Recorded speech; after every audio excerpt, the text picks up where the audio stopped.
Hi, I'm Bob Ethington. And I'm Nick Nicholas. And this is From Akron and Beyond.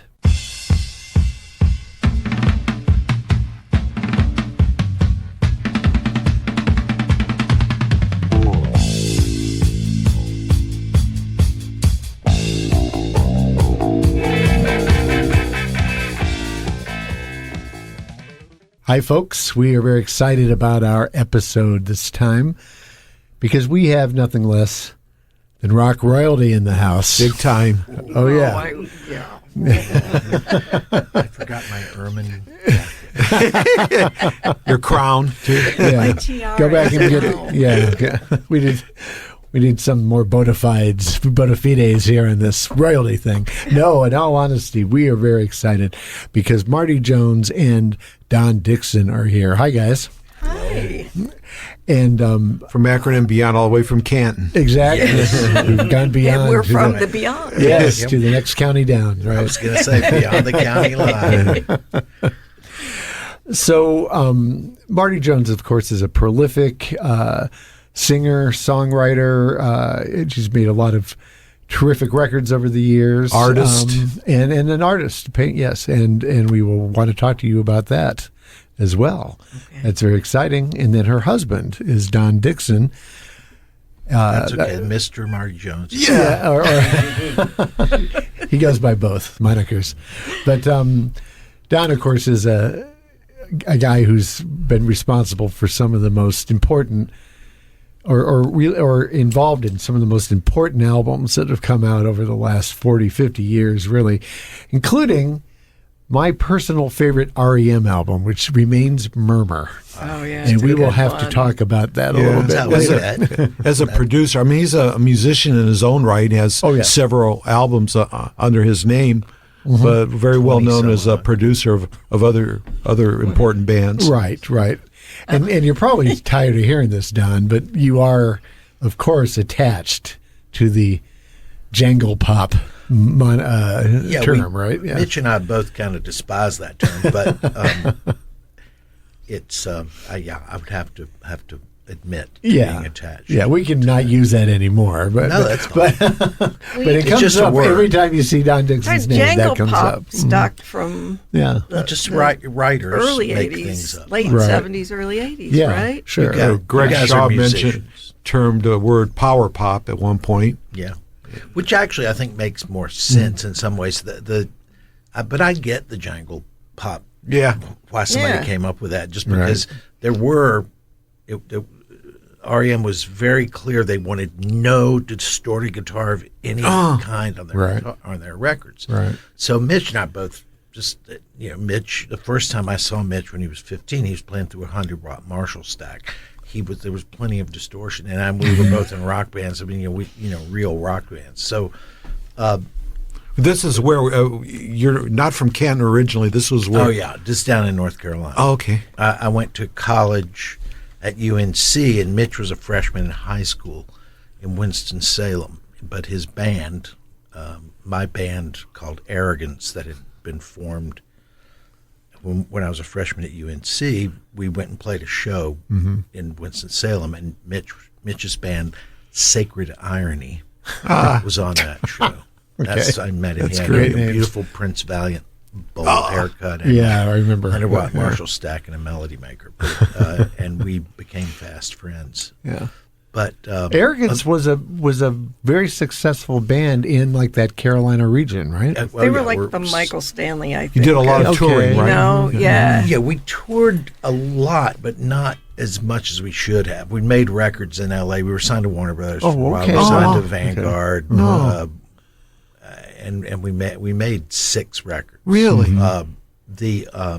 And had some success and toured a lot, but mostly on the East Coast. Yeah. We did come up to Cleveland a couple of times back in the 70s. This would have been in the late 70s. Do you ever pull those records? Together in '69. Do you ever pull those records out and listen to them again? Sometimes you have to, but some of them are okay. We never made, I think, a great record. We made some great individual songs. Well, you had like a transition. You went from all folk kind of thing. Well, actually, it was the first band was a real heavy British blues band. Yes, right. And the first version. And we had our first single was called Black Death. It's an anti-war song. Came out in 1970, January 1970. So it was perfect time for that, for an anti-war song. Yeah. Because spring of 70 is when Kent State happened. Sure. They shut the universities down. Right. But the guitar player left school, and so the other guitar player and I had to do something. So we started playing acoustic, passing the hat. So the band developed into more acoustic vocal band. Oh, I at forgot. that point. Yeah. And Thanks then for setting me got straight on no, that. No, then kind of got rock again. But anyway, I don't know why we're talking about arrogance. But Because they asked. oh, well, no, I think I brought it up. The early days. Well, It let's was go. the early Yeah, well, let's go back even earlier days. Okay, Oh. so you're dinosaurs roam the earth. No, He was not born that. in Lancaster, South Carolina. Yeah. But yes, you're from South Carolina, Correct. and I'm just always curious when we have the chance to talk to musicians and people who are deep into music, just what your earliest memories are. What made you think I want to pick up a guitar? I recorded Tutti Frutti in March of 1956. It had been out for 2 months, I guess, at that point. Okay. And I recorded it in a voice booth I was 5. I just Okay. turned 5. And it was a voice booth in Jacksonville Beach, Florida. So for whatever reasons, I already knew I liked Tutti Frutti when I was 5. You should hear it. He And- sounds like Darla of the Little Rascals. Oh, that's great. It's the definitive version. Of Yeah. the song. But I mean, I sang in the church choir and stuff like that, but I mean, I always innately loved music, and but my first band was really, I didn't sing at all. It was, and I played bass. Okay. I started really as a bassist because that was what I was interested in when I Yeah. was 13. I saved up and started playing bass, and this band was largely American, the Great American Songbook. Yeah. It was standards. Mm-hmm. It was organ, saxophone, guitar, bass, and drums. Okay. I played a lot upright. And Uh-huh. we were very successful. We made a lot of money. We did a lot of society gigs because 8th, 9th graders, 10th graders in the tuxedos playing the songs that these people had gone to college with. Right. Pretty novel for Yeah. Yeah. and we were good. We had tapes that even proved we could play a tune. But we would do things as ambitious as Take 5 or something. And this is like, Oh, wow. it Okay. was only, Take 5 was only a few years old at that point. Yeah. I've heard recordings. They were really good. Yeah. We were amazing a few times. I mean, we were successful. We did a lot of beauty pageants. So I met a lot of Miss Americas and all the Miss South Carolinas for a few years. Wow. Do you remember the first record you bought, Don? That I paid for. Yeah. The Little Drummer Boy Okay. was 11, I think. All I'm right. finding out all kinds of Yeah. things. I ordered it. We do The a only deep way dive you here, could- Marty. only way you could. I grew up in a little mill town in South Carolina. And the only place you could get records was at the flower shop. They had like a little counter at the flower shop, Ray's Yeah. Flower Shop. Wow. I went in there. I really wanted Little Drummer Boy, and so I ordered. I had to buy the album. My mother helped me. Yeah. It was $2.99. Oh, yeah. Yeah. Because you didn't have a job yet. Well, no, I wasn't making all that money playing in a rock band yet, or in a standards band. All yet. that money. I like that term. It was. All that money. We all know how much money we make. No, with that, when my band in high school, I made as much as the guys working third shift at the mill. Oh, I On the I don't weekend. doubt that. It was unbelievable. Amazing. Yeah. Yeah. Yeah. And those kind of gigs don't exist for kids anymore. No. You can't No. do what I do No, anymore. They aren't there. we'll down the road here. We'll get into the modern, current music business That we don't understand. Well, I don't think Neither do we. I don't think there really is one, but we have to try to. Every guest we bring on that might have some insight. We try to figure out, does it actually exist, and how does it work? Because we don't know. But now, Marty, you're from this area, am I correct? I am. I grew up in Uniontown. Okay. I went to Lake High School. Hey, all right. And did ultimately you went to Kent State? I did. Okay.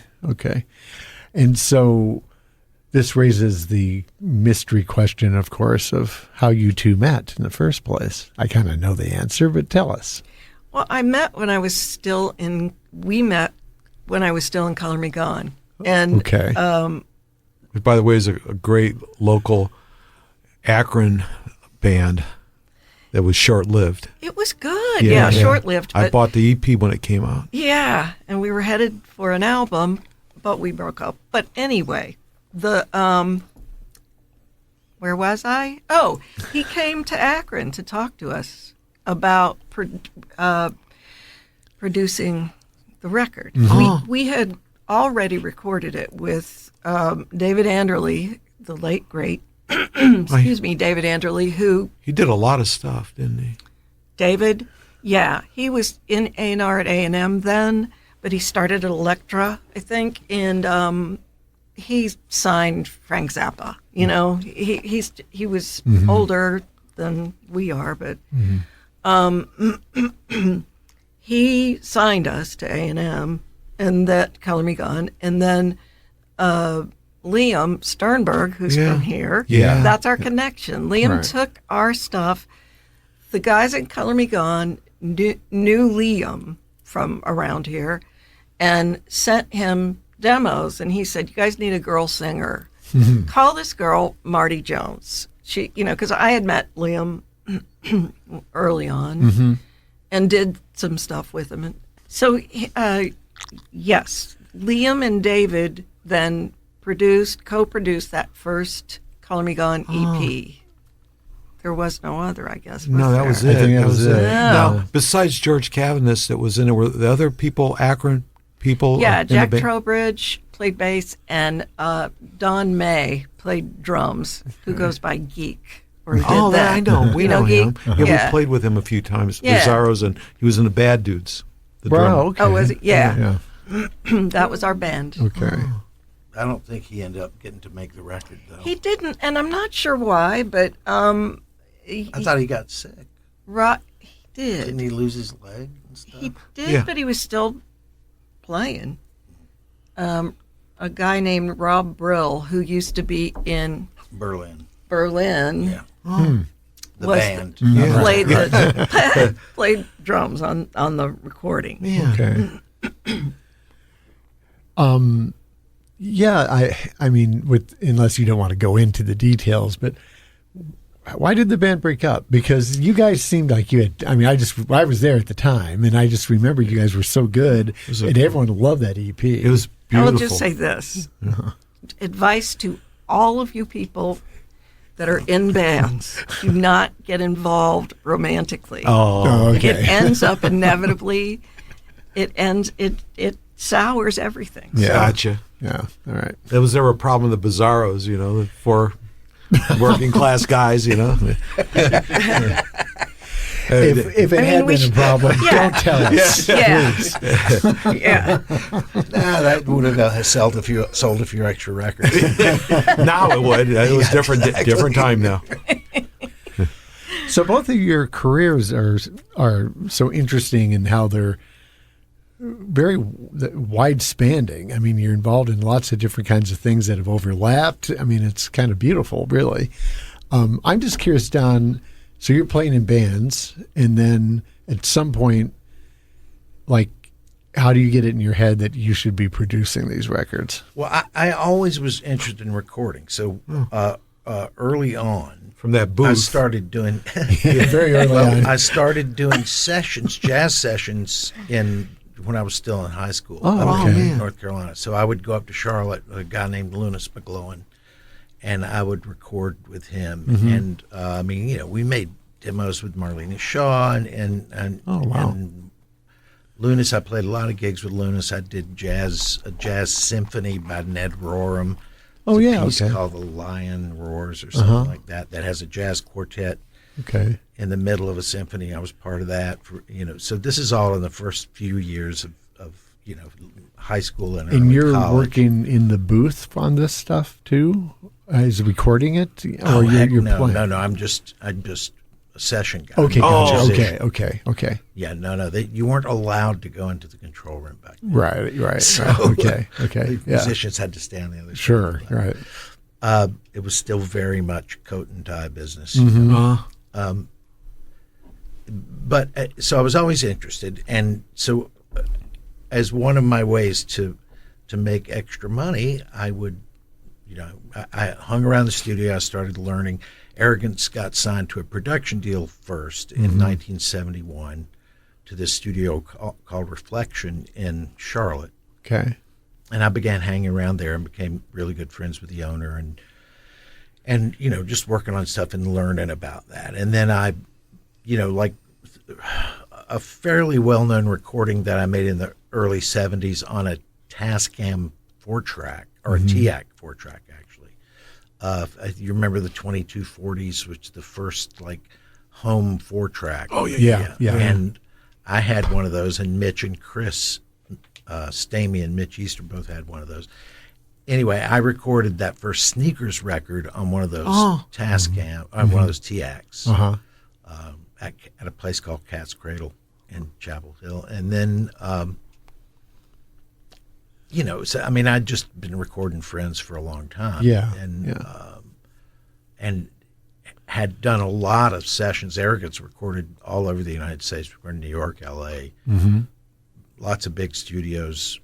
Reflection was a really nice studio in Charlotte, and I learned a lot. But I would, I'd get the special midnight to 8 a.m. sort of time and bring people in and record on the budget. Yeah. I had keys. Wow. So I was always involved, and because I had more experience than Mitch, when REM finally got signed, I'd helped Mitch build Drive-In, which was his first studio, and he recorded that great REM EP. What's it called? Chronic Town. Chronic Town, yeah. As well as the original recording of Radio Free Europe. And he just, and we were buds, and I sort of gave him some advice on Chronic Town, on some things about ways to deal with how Mike Mills played bass in a kind of a non-traditional, sort of a contrapuntal kind of way, where he was going to get his low end from. And when they got signed to IRS wanted, they kind of wanted them to sound more like I don't know, what's a good example? Bananarama or something. They just, they wanted them to sound like something they could sell. Right. Said, okay, this is okay. This is Anyway, so they pitched, they tried all these people, and REM went around and did demos with several people, but they really loved Mitch. They didn't know me yet, but they said, we really want to work with Mitch. But they said, well, you can't do it at his place. You've got to do it somewhere else. And so when we were moving to another place, Mitch called me and said, would you help me make this record? Yeah. Because they wanted to do 24-track. They wanted to be in a bigger place. They Right. wanted a fancier studio. So our sort of thing was Pilgrimage. I think we cut Pilgrimage and Catapult one day. And Okay. did the mixes, and those are the mixes that ended up on the record. Wow. One day. And I think Peter didn't bring an amp because he just thought there'd be amps there and stuff. And there was one little tiny casino amp with a 10-inch speaker in it, a little solid state amp. And that's what's on Catapult and Pilgrimage. Wow.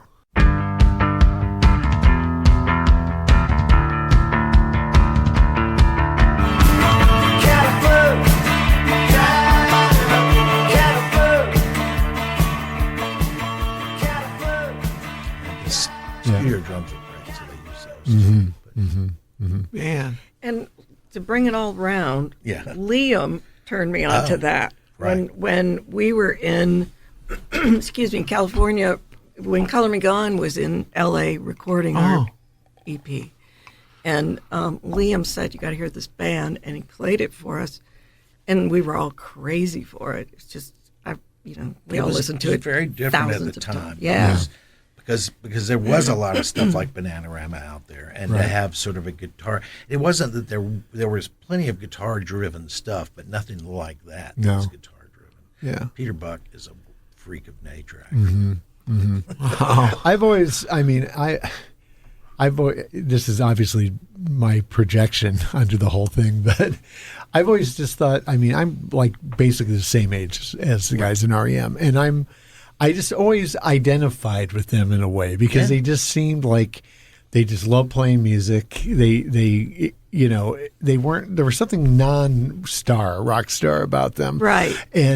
And it just, they just seemed like guys that, if I had met them, we could hang out and we'd actually just talk about, like we're talking now, right. Yeah. And would be true if they were here today. Yeah. You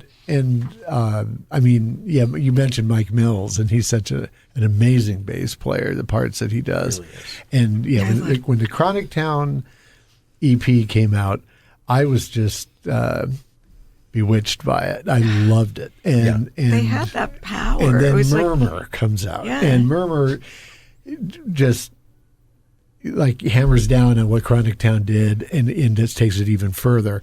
And it was so inscrutable; you couldn't understand practically any of the lyrics. Or I don't whatever think you you did did. here, you didn't know what it meant. It didn't matter. Yeah. He didn't know. Yeah, And it was great. They were great it was sounds. terrific. Yeah, The sound was perfect. Yeah, I created a little private environment for Michael where nobody could see him, and he was in down in a stairwell, and he could turn the lights off or take his clothes off. It didn't matter. Nobody was going to look. Nobody could see him.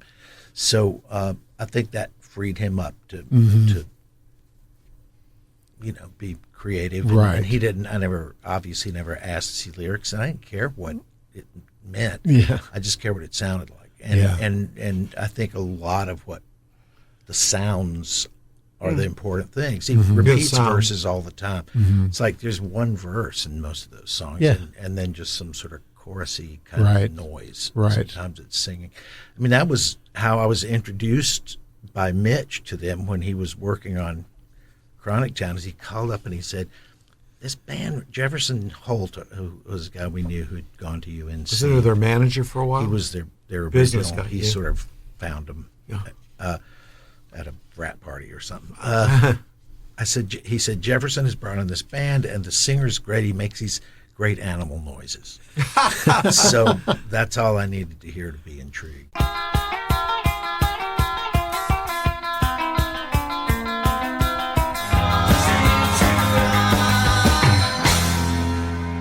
And people say the vocals aren't loud and stuff. The vocals are plenty loud. You just can't really understand what he's saying. Right. And then Which is fine. You worked on Reckoning as well? Yeah, we made Reckoning also at Reflection. Yeah. And Reckoning was different. They'd been out on tour with the Police and stuff. Michael was not feeling well. He was kind of sickly. He was worn out. He was a little distressed by, opening arenas. Didn't like that. They were more like you said. They wanted people that wanted to come see them to come to the show. It was 100 people. Yeah. But they were starting to understand what the business really was. Yeah, too. sure. But Reckoning, they wanted more of a rock sound. The boys of the band, Michael, I don't think cared that much. But both Mike and Bill Berry in particular really wanted more of what they had sounded like in the arenas. Yeah. So if you'll notice, that record has a little bit more of a rock band drum sound. Yes. The first record, I kept him in a little booth, and I kept this sort of, I wanted it to sound like High Records or something very tight, because they were really a dance band. The other thing people don't remember is that they were playing dance music. Right. And so it was very bass drum driven, and that's where we got our low end was from the bass drum. Yeah. And so I kept that very tight sound, that kind of tight drum sound. And then they wanted a bigger, more open drum sound for Reckoning, which Right. And of course they went on to make many albums with huge hits. In fact, somebody told me the other day that they're still, I think, in the top 10 of records sold, total albums sold, which I found that a little It's amazing. hard to believe, but it's gotta be apparently, true. apparently, we really that's hope accurate. those first two really did. Well, but that was but that Carries was what the rest. That's what I was going to say, though, was that for me, REM are the records we just talked about. I mean, I love some of the later stuff. And some of the songs are great and epic and beautiful. That's but that, what you guys accomplished with those first couple albums, I mean, it's just, it was such a fresh air at the time in terms of the music. Yeah.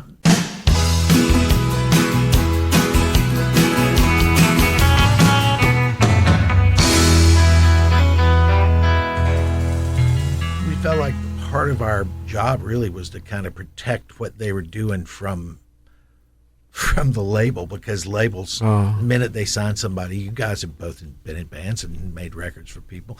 The minute you get signed, they want to turn you into whoever their friend just signed. Right. We're interested in, they're always, it's just like a jealous boyfriend. Yeah. So we just wanted to preserve what they were doing. Yeah. And they understood that, and that's why they liked us. But it was certainly time for them to move on after those first two records with us. Mm-hmm. Yeah, the last comment I guess I'll make just about REM, then we'll get off them, but is like with Peter Buck, like what I'm talking about him being like a regular guy. Well, he goes out and plays music with all these other people that he just backs up. He's not the star. He plays with Robin Hitchcock. Yeah. I saw them with the Baseball Project. Oh, yeah. And it was, he's just there, just one of the guys in the band, and very unassuming, I should say. So anyway, He's cool also guy. really smart. He's got a great sense of. I hadn't gotten to see Peter much in the last. I saw him a few times up in Cleveland when the Baseball Project, for example, was playing at the Rock Hall. Okay, got to hang out a little bit. But in November, Lenny Kaye came down to North Carolina to do a Nuggets 50th anniversary show, and we made an album also that just came out on Record Store Day. It just came out, I guess, what was that, yesterday? 19th or something? Saturday. And it's a really great live record, but Peter was a big part of that, and we actually got to sit around and actually catch up. Yeah, cool. He's a great guy. So this is From Akron and Beyond. I'm Bob Ethington with my co-host Nick Nicholas, and we are here with our very special guest, Marti Jones and Don Dixon. So Marti, we left you then with Color Me Gone, which now at this point in the story is gone. It's all over. Oh, yeah. And so you probably felt at limbo, right, a little bit at that time? Totally. But then you kind of got right on it and started making records. It was pretty soon afterwards, wasn't it? A couple years, maybe? I had met Dixon, remember, when we were in Color Me Gone, and we had been discussing, as I said, we had recorded the EP, and some of the guys felt like it wasn't quite what they wanted. Mm-hmm. So A&M gave us money, I can't believe they did, but to re-record a couple of the songs. Oh, wow. Okay. So they were looking for a producer that would give them what they wanted. And one of the records, of course, we loved was Murmer. So they called Dixon. Yeah. And he came in to talk to us. And then as we broke up shortly after that on the road. And by the way, what I said to them was, this is great. You don't need to re-record this. Write some new songs. I'll talk to you about those. Which is exactly how I felt. Mm-hmm. And I couldn't believe it. Those words came out of his mouth because I thought I was the only one. I thought, I'm just stupid. Why are we doing this again? Yeah. I'm stupid. Yeah. But they, after I quit, I worked for a few weeks, months at Sears. Oh, I heard that. I think it's the only real job I've had. Oh, no, I was a sub teacher. Anyway, and then he sent me a postcard through, what was it, Josh, what's his name's record company? Josh Greer? record label. Dolphin. Through Dolphin Records, somehow. How did that? Oh, no, that's how I wrote you back. He sent me a Dolphin Records postcard. Mm-hmm. Right. You know, what are you doing? Heard you'd quit the combo. Uh-huh. And so I wrote back and said, nothing, because I'm not sure what to do. Yeah. And so he got a hold of me, and he happened to be talking to some A&R people from A&M who had come to Chapel Hill to listen to another band, and he brought my name up, and they stopped. They said, we want to keep you as a solo artist, and we don't know what we want to do with you, but we want to keep you. And I said, well, okay. I was thrilled, of course, because I was just ready to give it all up. It just wasn't worth the sort of things that were going on, and he brought up my name at we were having a nice vegetarian meal. Oh, that's right. Anyway, and they said, why? What do you want to work with her? And he said, yeah, I'd like to give it a shot. Mm-hmm. And so they gave us money to go into, we went into Reflection that he was just talking about and recorded 2 songs together. And they said, go ahead, make a record. Wow. Nice. And that was the one that's called Unsophisticated Time. That was that came out in 85. 85, okay. On A&M? Yeah. Mm-hmm. Oh, beautiful. Yeah. So A&M believed in you, Marty, didn't they? They did, and they never dropped me. I asked to leave, which was really stupid after the fact. But they had never really promoted my records. Yeah. I mean, I was on the same label as Suzanne Vega, and I was very, very frustrated that she was getting a lot of muscle put into her records, and nobody really worked mine hard. Right. And I didn't know to hire outside promotion or to do those things. We also didn't have any money for that. Right, exactly. Yeah. So, and I went through 3 records with them. Really? Well, 4 if you count Color Me Gone. And after the last one that I did with them, which was called Used Guitars, which I really loved and believed in, if you can say those things. And we got a lot of noise, really. Yeah, we did. Publicity-wise. It was fun, and it just The sort reviews of went. That were very good. Yeah. Well, they were all pretty well reviewed, I got to say. Yeah.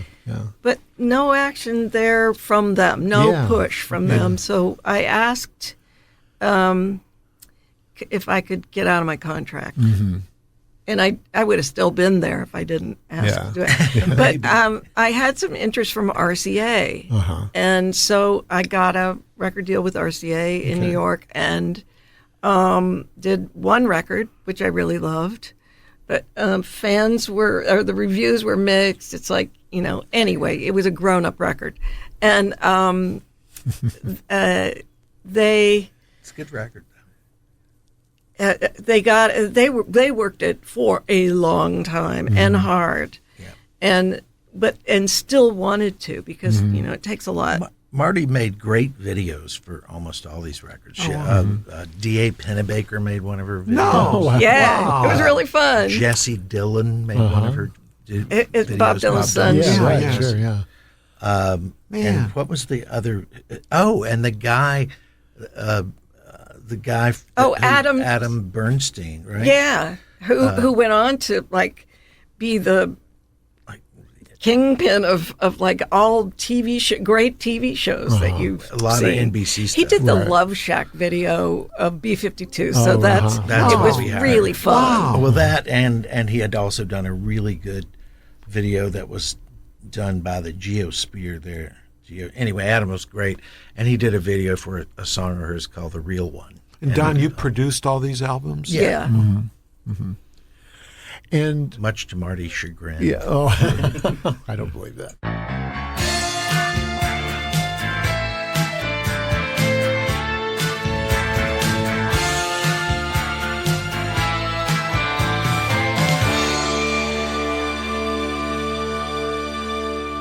It does occur to me that we've kind of, with Marty, we jumped kind of right into your recording career in a way. I'd want to back up just a little bit. Okie dokie. We know you're from Uniontown. Yeah. But what was your earliest inspirations for music? Well, Do you remember I a have record two or older somebody? sisters, and like when I was 3.5 or 4, we used to sing tan shoes with pink shoelaces, a polka dot vest, and man, oh man, he's wearing tan shoes and pink shoelaces with a big Panama and a purple hat band. So we also sang Sentimental Journey and 3-part harmony. So my sisters were musical. Our parents weren't necessarily, but they loved music. They played music a lot in our house. You know, my dad got a hi-fi stereo. And No, it wasn't stereo. It was a mono. He had a mono hi-fi. that was that thing. Oh, wow.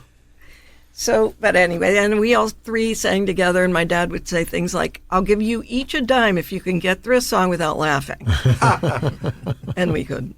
So, but that's what. And then when I was 10, I wanted a guitar for my birthday, and my older sister Johnny is 7 years exactly older than I was, and she wanted a guitar. So they thought, yeah, Marty's 10. She's not going to stick with it. So we'll get Johnny the guitar, and Marty gets a ukulele. Oh. So I played that until 4 strings were no longer interesting. And it took over Johnny's guitar because she had abandoned it, you know. And then my sister Claudia, who's in the middle, and I used to play as a duo and we would do a lot of Simon and Garfunkel songs and Peter, Paul, and Mary. Those were our big ones. And play at local coffee houses and, you know, Lions Club shows and stuff. You know? Well, I that makes sense to me because I think your music often has sort of a folk inflection to it, even if it's more pop on some song, you know. Yeah. On some Oh, I records, still whatever. to this day love folk music. Yeah. If that's what it's called. Right. We're or not whatever, sure of categories whatever it's now, called are we? Yeah. Too many categories. Yeah. There are too many categories in folk. If you just look at the folk like Grammys, it's like, what is this? Is like the most Best one with a zither. Yeah, exactly. Best folk album with a zither. Not for real, but Special Grammy category. Yeah. Crazy. Alternative. We did always want Marty's stuff to be. I felt like it would be cool if it was acoustic guitar driven. I had no idea what I would do because I don't feel like I'm really a songwriter. Never was. You've written some great songs though. Well, with your help, thank you. Kelly. And Kelly. I'm just going to say it, Marty. You're a great interpreter of other people's songs, but you've written thanks. some really good songs yourself. Thank you. But that, Yeah, but you have it. My idea was just kind of focus on her voice and just bring her songs and help her find songs that were great. Like it was always were maybe never recorded. Yeah. Like she was the first person to record several John Hyatt songs. Wow. I loved the songs he brought to the first, when we got together for those 2 songs, because we had talked, and I said, I'm not really a songwriter. And he said, well, let's talk about it, and there are a couple of songs I'd like to hear you do. And that one of them was called Lonely Is As Lonely Does by Peter Holsapple of the Doobies. okay. It was a DB song. Yeah. And then the other one was What was the other one? We might have done Walk Away, If I Could Walk Away. But I can't remember. I can't believe we can't remember. Man, Anyway. because no one cares. But they were very...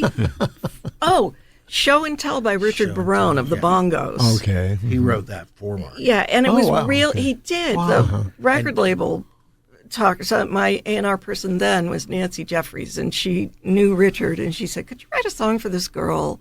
She's gonna, And I loved it, and it was very folky, and I loved that whole first record. I was so happy with it, and never dreamed I would ever get to do something like that. Yeah, it's a quirky little record. We do an Elvis Costello song, really great Elvis Costello song. Yep. Don't we on that first record? Yeah, Element Within Her. Oh, that's right. Oh, okay. Really odd And Ann Boston from Swimming Pool Cues sings on that record with her. And they sound great together. We were label mates. Yeah. Yeah. So those were exciting times, I gather. Oh my gosh. I was like over the moon. I couldn't believe it. And then the third record, when we got to that, it was like we were rolling. I was rolling and ready to go for anything. It was just prime time. And that's when it came out during the New Music Festival, when that was happening in New York. And it was called that then. The New Music Seminar. Yeah, not festival. Yeah. And I don't think it's still happening. So we put together a show where the songwriters, because that's the main focus, a good song is where you start. Sure. And, all the songwriters who wrote songs that were on the record came to New York. We put it together and we did a show. Wow. 2 nights at the Bottom Line in New York and 2 shows a night. Wow. And it was amazing. Wow. So it was like Janis Ian and John Hyatt and Graham Parker. Richard Barone. Yep. Peter Holsapple.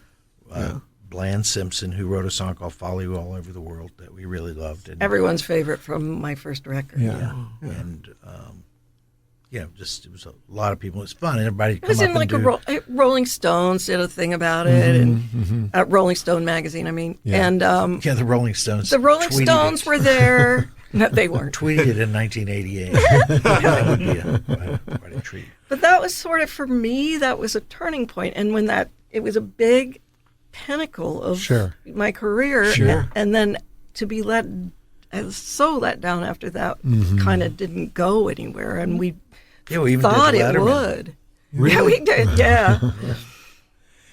So that's when I asked to go somewhere else. Yeah, I know, understandably. Yeah. You're at this peak, and all you need is just a little more air under there, and you're not getting it. And what happened at RCA, I didn't finish that one, was that they got it was Bob Buziak ran the label then, and he was a big fan, and he was great. We loved him. He loved Marti, so that was a reason to go there. And so he left. He got fired. Yeah. And they brought in this guy named Joe Galante, who had been running the Nashville RCA. So he cleaned house when he came in, and I was one of the ones to get dumped. Me and who else they kept Bruce Hornsby. Did Graham get dumped? Oh yeah, he's been dumped from 8 labels.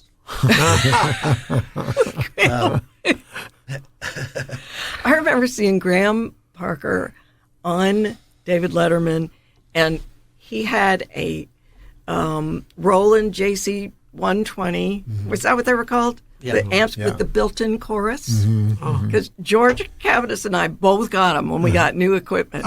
We each wanted one of those, and he was playing a sort of thin, hollowed acoustic Ibanez. Is that what he had? Yeah. And the sound, George and I saw it together, and the sound was just, we were like, what is he doing? That is so cool.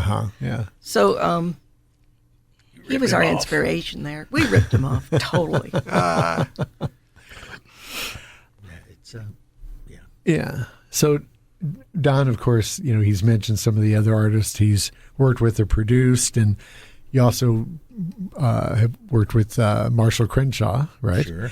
And a band that I always thought was very underrated, Guadalcanal Diary. Oh, love them. Yeah. Still very, very close to Murray and in touch with Murray. Okay, the good. Singer. Really different sounding and band. made a great solo record with him when he was on Geffen that never came out. Oh, it's great.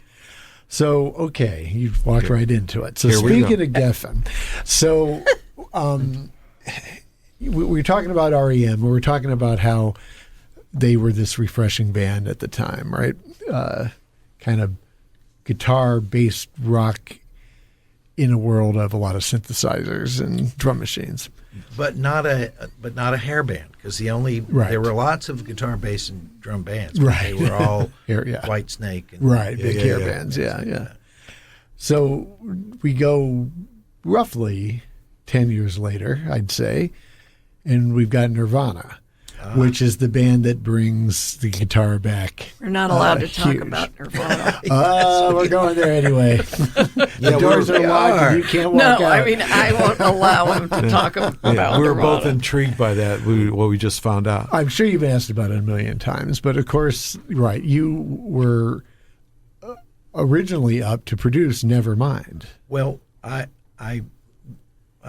Nick and I were earlier talking about Gary Gersh, and Gary Gersh called me up and said, "I'm going to send you a cassette of 4 songs by this band I just signed." And I had not heard of Nirvana. I know they had made a record on Sub Pop, but I hadn't heard it. And he sent me this tape, and it was great, and I loved it. And it had, like, Lithium was already on it, and a couple other songs that end up on that first record. But it's like they were interested in me because they really loved the Smithereens. Okay. Oh, and you worked with them. Yeah, I made a lot of records with the Smithereens. Oh, wow. Those are great records. And then Ed Stacey made their big hits and made all the money, but I really had a lot of. I still am very close with them and Pat, and made Pat's solo record, which is really cool.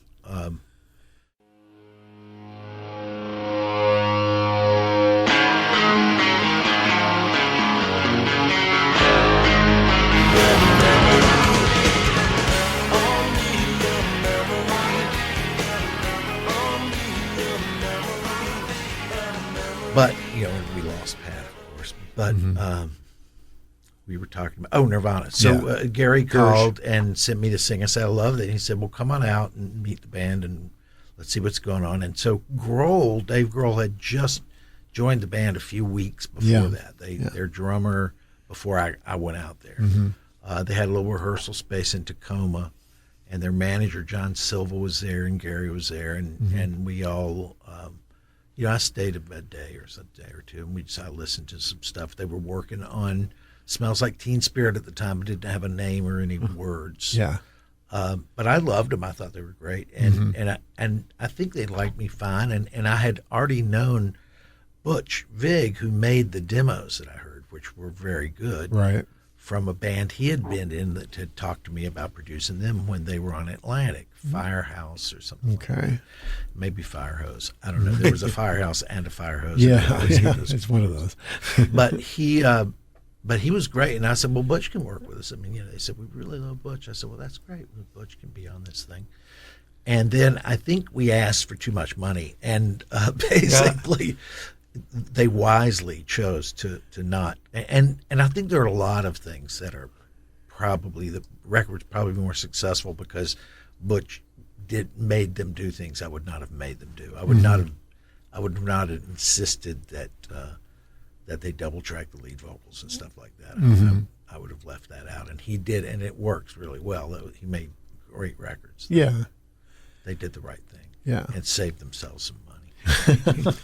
I always thought Butch Vig made a lot of money on that album. Maybe it was back end. No, he did make a lot. Yeah, okay. No, I'm just saying they saved a lot of money I would have charged. Oh, yeah, I see.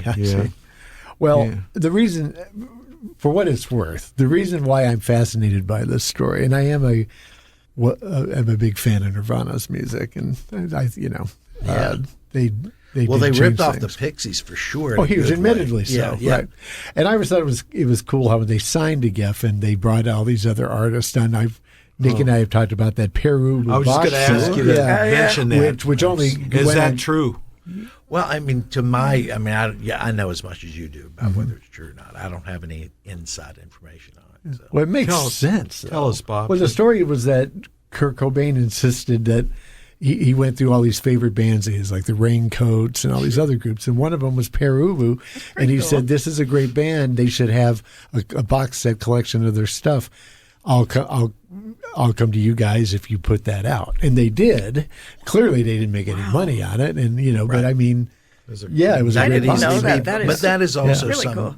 Gary certainly would have. Gary Gersh would have gone to bat for that. Right. And that's why I was telling you. He was.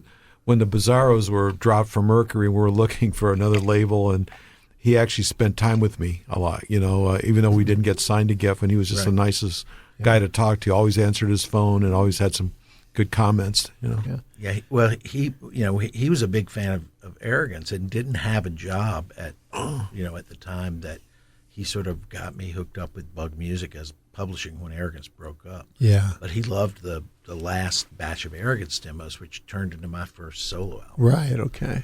Okay. So, but Gary is always he loves music. He cares about music. Yeah. All executives are not bad. Yeah. They're actually really good. Well, anyway, I just wanted to, as a postscript to the Nirvana discussion, I just wanted to say that the real thing that fascinates me about this is I would love to hear the Don Dixon. Oh, yeah. I don't think it would Nevermind. be very different. I would love to hear. It would have just not had double track. Okay. That's all. That's all. Anyway. Don't disabuse me of my fantasies, Don. I want to imagine a I'm not sure jangle pop Nirvana. I mean, we already had booked time at Reflection and everything. When they decided that I was too expensive. Yeah, but that's cool. So, And they knew. I still stay in touch with Dave. They knew. Okay, it's cool. They knew they had something, but they could not have expected how big that album got. Oh no! But it was a different world. Yeah. And I was being hired, so we just want like a college radio hit. We just want to sell 100,000. Right. That was like nothing. 100,000 was the nothing that Right. labels expected to sell by getting a little college radio. Right. If you sold 100,000 today, you'd practically knocked Taylor Swift off the charts. I mean, nobody sells 100,000. Yeah. I think it's always so funny when you see these. They still try to report Billboard charts like they're meaningful, So it's like Bob Dylan has first #1 single, that exactly. It's like, and it's like, well, it's not. It's not the same thing. It's not the same thing. Murder Most Foul, that 20-minute song. No, it wasn't being played on jukebox all over America. Exactly.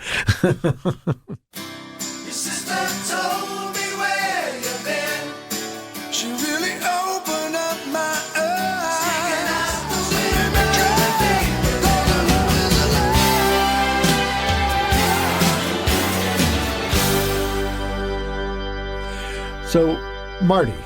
Yes, Bob. I want to get to your artistic work, your visual work that you do. Okay. And so, is that something that you were always working on, and that kind of came to the fore at a certain point? I was an art major at Kent. Well, That's why I went to go. Kent, Okay. because they have a great art department. And I have to ask, did you overlap at all with the Devo guys and stuff? She's younger. I'm a little bit younger. Is. Oh, yeah, definitely So younger. I missed them. Okay. It always seemed like they hung out there forever. That's why I wondered. The closest we got to Devo was running into Mark's parents in the airport in Akron and Kent. I forgot about that. That's And they saw we had guitars and they said, "Excuse me, our sons are musicians."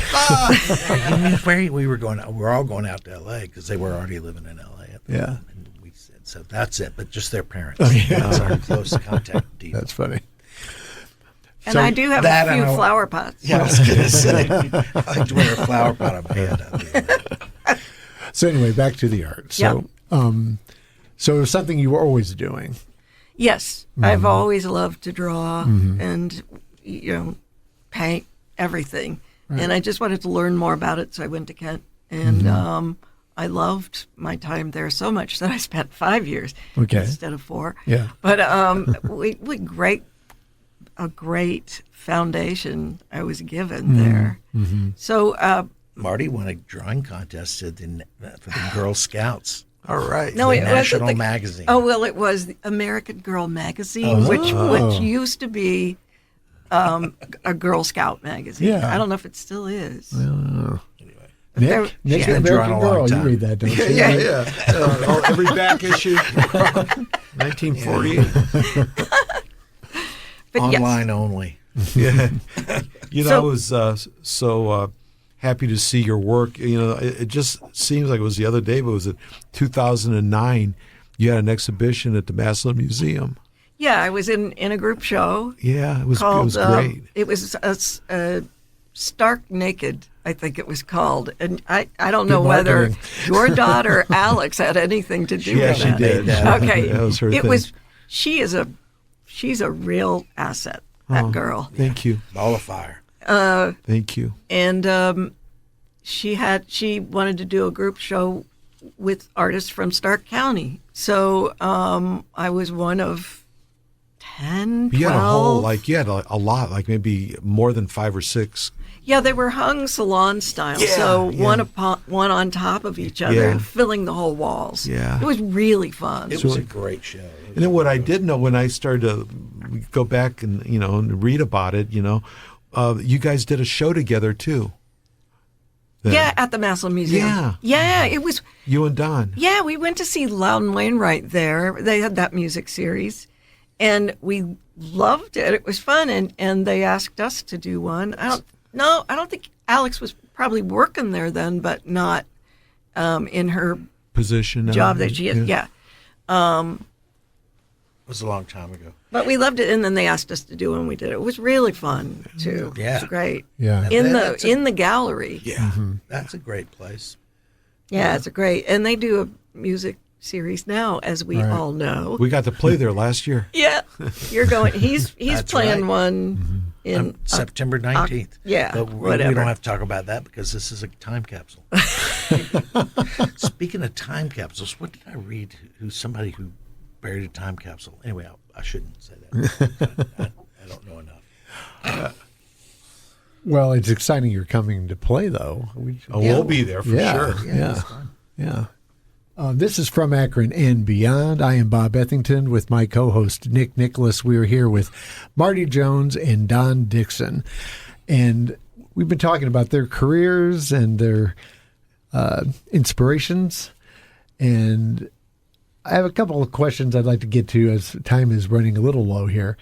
The first one is the current music industry as it exists. Now, we've kind of touched on this a little bit, but I'm curious, Don, your thoughts about recording because it's so changed. Being older, I remember recording our first records and stuff, and it would be like an hour and a half of me getting a drum sound, just kicking the kick drum over and over and over again. It's all on tape. You try to get stuff done at the same time, tracks at the same time, as much as you could, because you could save money that way. Now I'm playing with some younger guys, and it's like, it's a the drum check takes roughly 30 seconds, and it's all through computers and everything, and the ability to fix little flubs and stuff is incredible now. Let's ask a real producer if it's 30 seconds. So this is my point. I wanted to ask him how he records. Have you changed with these times? Do you still try to do it old school, or what's your approach? Well, I think the biggest reason that you get people to play at the same time is it's different. It feels different. It sounds different. Music is not about mathematical perfection. It's about a feel. I agree. And an ambiance, and having everything lined up like a drum machine is not the end all. Yeah. It's not. So I still don't use click tracks. I love this guy. Work with this bands. is why I love him. Yeah. Of course you would love I will. No click track. I will use a click track if I have to, but for the most part, if there's a real band there, I just finished Peter Holzappel's new record, which is fabulous. Oh, it's great. And I don't know exactly who's going to put it out yet, but we have a little bit of a bidding war going on. Good, nice. But Peter's record we recorded to a digital format, of course, but because I did do a Jim Blossom's record to tape not that long ago, right before the pandemic, because Mitch and I used to still record to tape a lot at his studio, Fidellitorium. But this new Holzappel record, but I used a great drummer, Rob Ladd, a great bass player, Robert Sledge, who was in Ben Folds 5. He was the bass player in Ben Folds 5. And Peter, who is a fabulous guitar player, but people don't think of him as being a guitar player. He's an excellent songwriter too. Yeah. Oh, Yeah. he's a great songwriter. And he's a really good singer. And I wanted to, but he doesn't have a lot of confidence in that part. So part of the reason he asked me, I think, to help him make this record is he just wanted, I think he just wanted to see if it could be a little tougher sounding than some of the solo stuff he's been doing. So we've got this great, tough, fun, he's 68, but the record's called The Face of 68. Okay. And but he sounds great on it. But I did, we recorded it all in 3 days, pretty much off the floor. He overdubbed some vocals, Right. overdubbed a few guitars. I put a few keyboards on. Another guy put a keyboard or two on. Peter put a keyboard or two on. It's very simple. Yeah. Straight up record. Yeah. No, I still record that way pretty much. Yeah. I'll start a new James McMurtry record 1st of May, and that'll be live off the floor somewhere in Yeah. Austin. Yeah. And then He's a really good songwriter. Oh, my God. James I made McMurtry, one album with him back in the 90s. I love that record. Called Where'd You Hide the Body? It's a great record. Yeah. We're talking about you as a producer, and you're so busy. I was talking to Marti to get you on the show. She said, well, you're in town this week, Right. But do you have like an agent? How does this all work out that you're, just tell me, because you're so busy. I've always been pretty much, if somebody can find me and asks me to do something, if I've got time, I'll help them. But producing is, not my first job in my head, so by far. So I make up songs and sing them. That's basically what I've been tricking people into Trombone doing. player, perhaps? Is that I it? am now a trombone player a lot for the OCS. We have this great Christmas band, which you may or may not know about, but you need to, called the Ohio City Singers. It's been around for about 20 years. Oh, yeah, okay. Cleveland. Yeah. And it's we play original holiday music. We've recorded 57 original holiday songs since 2008. That I did not realize. Wow. And it's really fun. And really fun. Yeah. We always do at least one show. We've moved to the Rock Hall. We used to do it at House of Blues and the Music Box. Anyway, but it's fun. Wow. Yeah. And we'll do 4 or 5 shows. But I play a lot. I still tour with Mary Chapin when she takes a band out. Marti and I were playing a lot up until she decided to quit. And Well, I just don't, I've waited my whole life to concentrate on painting, and right now making things out of cardboard, but that's another story. But I want to do it. I don't want to paint, and then it takes me forever to get back into it if I'm leaving it. Sure. Yeah. So I just want to be able to paint, and I don't. It's so hard to tour anymore. You don't make enough money to really make it worth your while. I don't feel that. Yeah. When I'm schlepping an amp up a fire escape in the rain, that was when that was my turning point. I think. Why am I doing this? Right. Sure. Yeah. I mean, I love singing, and especially with Dixon and playing. But if you could teleport yourself right there for that show and not have to do anything else, as a lot of people that are on tour, have people do things for them. Right. By no means is it easy for them. Right. I understand that, but it's a different ball game. Yeah. Well, the old saw is that musicians don't get paid for the performance on the stage. You're getting paid for everything you have to do to get like there and set up and everything 12 else. 12 hours of work. And now you don't get paid much for it. No, you don't. Yeah, 12 hours work for 45 minutes. Yes, exactly. And it's kind of like, I just occurred to me this weekend, because it's kind of like how there's, this sort of all the wealth is is basically like in 1% tiles hands, and then there's the rest of us peasants or whatever. And it's like, so I saw Bruce Springsteen a couple nights ago, and It was a great show. Where did you see? Where It was was he? in Columbus. Oh, And twice canceled because of his health. There'd been COVID in the yeah. band, and then he had this peptic ulcer that he had to cancel a bunch of shows. Literally, we bought these tickets a year and a half ago, and it finally had been postponed twice. So anyway, it was a great show. The East Street Band's great, et cetera, et cetera. But I mean, the merch there. When I go to see bands, a week before that, I went to see the band Real Estate. And who are kind of jangle pop in a way, actually. Yeah. And they, it's like you feel like maybe I'll buy a shirt or I'll buy their album or something because they need that money. Yes, exactly. I mean, they're not making money otherwise. Exactly. But then at Springsteen's concert, it's like there's like these T-shirts that frankly look like crap, and they're like $65. Yeah. Really? I'm like, I don't think so, Bruce. You've done well enough. Should be giving the T-shirts away. Yeah. Well, a few years ago, I got irritated by the whole T-shirt thing, and it was when I had just put out a record called The New Look with my band that was called Don Dixon and the Jump Rabbits. Okay. And so it was just a trio that we'd been playing together forever. But I decided to make a little record. But one of the things that I did while we were on that tour is I just cleaned out all my old T-shirts and signed them and gave them away. Oh, nice. So I would give like 10 T-shirts away to each Wow. show. I mean, don't you guys both have a huge T-shirt collection? Yes. I actually, you probably do too. Yeah. Brad probably has millions. Brad, yeah. I'm actually kind of trying to live up to a vow of not buying T-shirts because But they're so much fun. Well, they are fun, but at the same time, I have a million of them. Yeah. And then it's like, and some of them don't really fit anymore. And then others are like, I maybe am a little too old to wear this in public. You know what I mean?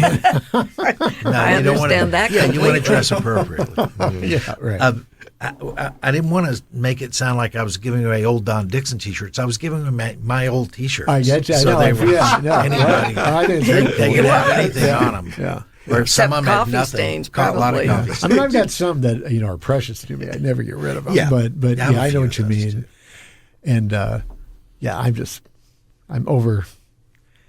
That's over- a overstepped. lot of money for a T-shirt. Yeah, well, I thought so. I mean, hey, I Unless love it's Bruce, like but I from- just thought he has a big band, granted. Oh, but no, I mean, no. come They- on, they're all no. No. I'm I'm sure not- tickets It's were- ridiculous. Oh, they were incredibly expensive. Yeah. And so everything about it.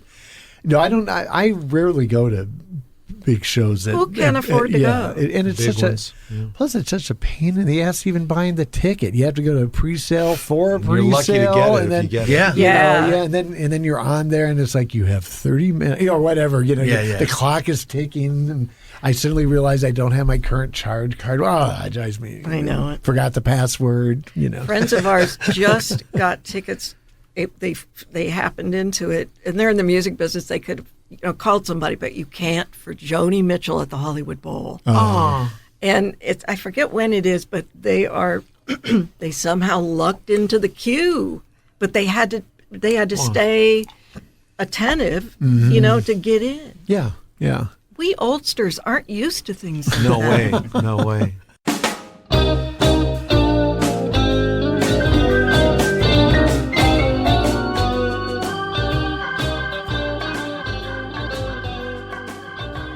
Well, this has been a fantastic A conversation. lot of Really fun. enjoyed Great it. talking Thank to you you so guys. much. And- for being- Thank you. I mean, it's been a thrill. And yeah, if you get a chance to see Marty or Don play anytime, I guess it's not going to be super common. But if you ever get a chance, you should go out and see him for sure and buy a T-shirt. Or No, they won't have any. Don will give you a shirt. Unless he cleaned out Get the his shirt off his back. Yeah. It's come to this. I've been trying to think of what to sell, though. I did have an idea. What was my idea? I don't know. I always wanted to sell pocket protectors because those were my fans. It was I think really. those would really have gone well. I did have a good idea, but I can't remember what it was. Well, we'll look for that idea. But meanwhile, Thanks again so thank much. you so Thank much, you Don guys. Dixon and Marty Jones, for being our guest. This has been From Akron and Beyond, and we'll see you next time.